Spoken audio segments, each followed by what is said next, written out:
किन्नर जाति के जो लोग, किन्नर लोग जो होते हैं, जिसको ऐसे थर्ड जेंडर कहते हैं, जो ना स्त्री होते हैं ना पुरुष होते हैं, उनको एक अलग जाति घोषित कर दिया गया है। ये तो देखिए पलटू राम का पुराना है कि ऐसे मैं कहूँ तो बिहार के इतिहास का ये सबसे मतलब जातिवादी मुख्यमंत्री है पलटू राम। वो 2 चरणों में बिहार में हो रही है। पहला चरण तो हो गया जनवरी या फरवरी में, और वो तो बहुत संक्षिप्त चरण था, से मेनली मकानों की नंबरिंग की गई है ना। जो दूसरा चरण है ज़्यादा महत्वपूर्ण है, वो 15 अप्रैल से शुरू होगा, और इस चरण में 17 सवाल पूछे जाएंगे। जाति के अलावा मकान के बारे में, आय के बारे में, कौन परिवार का मुखिया है, व्यवसाय, बहुत सारी चीज़ों पर 17 सवाल हैं। तो अभी मतलब और फिर और भी बहुत सारी गड़बड़ियाँ हो रही है, लेकिन एक अलग जाति के रूप में उनको बताना, ये मुझे लगता है भारत में पहली बार हो रहा है। बिहार में जाति आधारित जनगणना की शुरुआत हो चुकी है। पहले चरण के समापन के साथ अब 15 अप्रैल से दूसरे चरण की शुरुआत होने जा रही है। लेकिन इससे पहले जो बड़ी बात निकल के आई है, जिसकी चर्चा हर तरफ हो रही है, विवाद भी शुरू हो गया है कि अब जाति नहीं कोड होंगे। हर जाति के अलग अलग कोड दिए गए हैं। मेरे साथ इन तमाम मुद्दों बातचीत करने के लिए पूर्व IPS अमिताभ कुमार दास सर है। सर, अब जाति नहीं कोड, तो लगता है कि अब विवाद भी इसको लेकर शुरू हो गया, अलग अलग जातियों को लेकर, कैसे देखते हैं? नहीं, बिल्कुल सही बात है। पहले मैं दर्शकों को संक्षेप में बताता हूँ। ये जो जातीय जनगणना है, जिसको इंग्लिश में कास्ट सेंसस कहते हैं, वो 2 चरणों में बिहार में हो रही है। पहला चरण तो हो गया जनवरी या फरवरी में, और वो तो बहुत संक्षिप्त चरण था, से मेनली मकानों की नंबरिंग की गई है ना। जो दूसरा चरण है ज़्यादा महत्वपूर्ण है, वो 15 अप्रैल से शुरू होगा, और इस चरण में 17 सवाल पूछे जाएंगे। जाति के अलावा मकान के बारे में, आय के बारे में, कौन परिवार का मुखिया है, व्यवसाय, बहुत सारी चीज़ों पर 17 सवाल हैं। और उनको आसान करने के लिए जातियों को एक एक कोड दे दिया गया है, जो अभी काफ़ी सोशल मीडिया पर वायरल भी हो रहा है। अब वो वायरल हुआ है, अखबारों ने भी छापा, और उसके साथ ही विवाद भी शुरू हो गया। अब मैं 1-2 स्पेसिफिक आपको उदाहरण देता हूँ कैसे विवाद है। अब जैसे बिहार में एक कायस्थ जाति होती है। कायस्थ को बहुत लोग बोलचाल में लाला भी कहते हैं, बहुत कायस्थ भी कहें कि मैं लाला हूँ, या लोग भी कहते हैं कि लाला जी है। अब उसमें आप देखेंगे उस कोड में कायस्थों को 22 नंबर दिया गया है, 22 कोड 22। लेकिन लाला यदि कोई कह देता है तो वो दर्जी की उपजाति बता दी गई है ना, और उसका कोड नंबर है 206। तो ये तो मतलब एक अर्थ का अनर्थ जैसा हो गया है ना।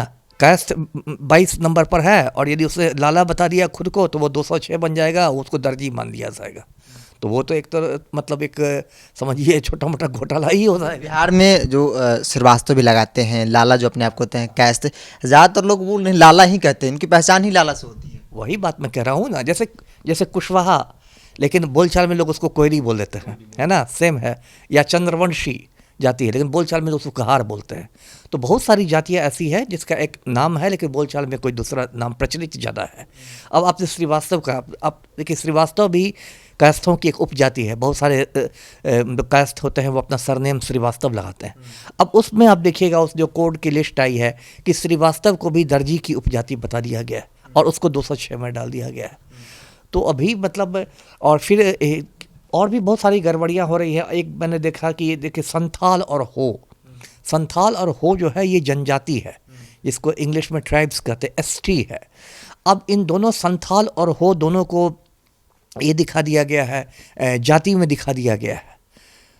तो ये मुझे कुछ गड़बड़ झाला लग रहा है, क्योंकि संथाल और हो कौन शेड्यूल्ड ट्राइब है, ये भारत सरकार तय करती है, केंद्र सरकार तय करती है। राज्य सरकार किसी जनजाति को जाति में कैसे बदल सकती है, अभी मेरी समझ में नहीं आ रहा है।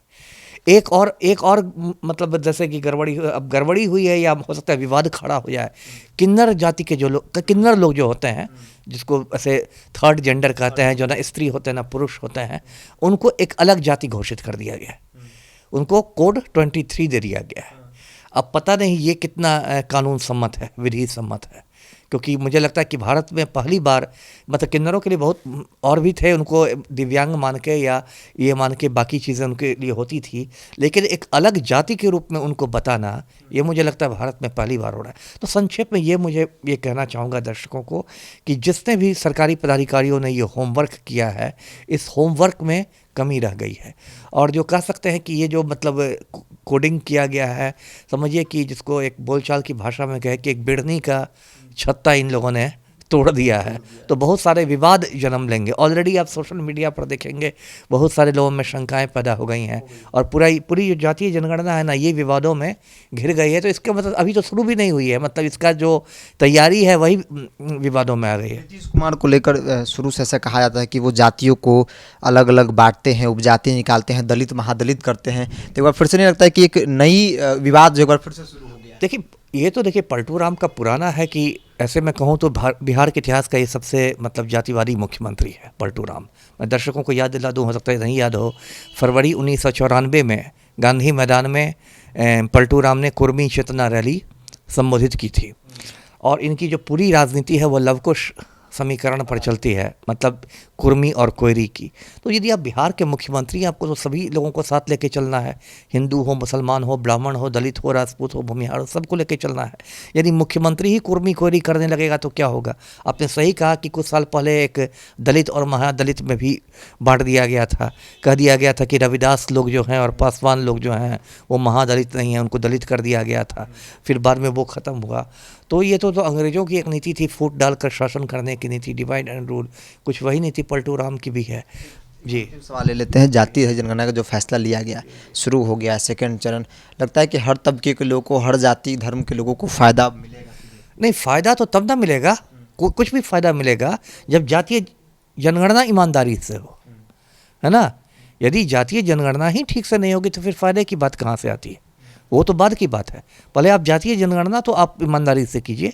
आप श्रीवास्तव कास्तों को दर्जी बना दीजिएगा तब तो इसे मतलब और कन्फ्यूज़न पैदा होगा और घालमेल होगा। श्रीवास्तव और लाला को लेकर जो बड़ी कन्फ्यूज़न की स्थिति पैदा हुई है, आगे चलकर एक बड़ा विवाद का रूप भी ले सकता है, क्योंकि नीतीश कुमार पर इस तरह के आरोप पहले भी लगते रहे। जैसा कि हमने चर्चा किया कि दलित महादलित और एक बार फिर से जो जाति को लेकर कोड जारी किए गए हैं, इस पर भी एक नया विवाद, जैसा कि जानकारी दी अमिताभ सर ने, कि एक बड़ी विवाद जो है वो फिर से शुरू होने जा रहा है। क्योंकि नीतीश कुमार, वर्तमान जो सरकार है, इन्होंने जो फैसला लिया इसकी तारीफ हर तरफ हो रही है, स्वागत हो रहा है, लेकिन कई सवाल भी खड़े हो रहे हैं।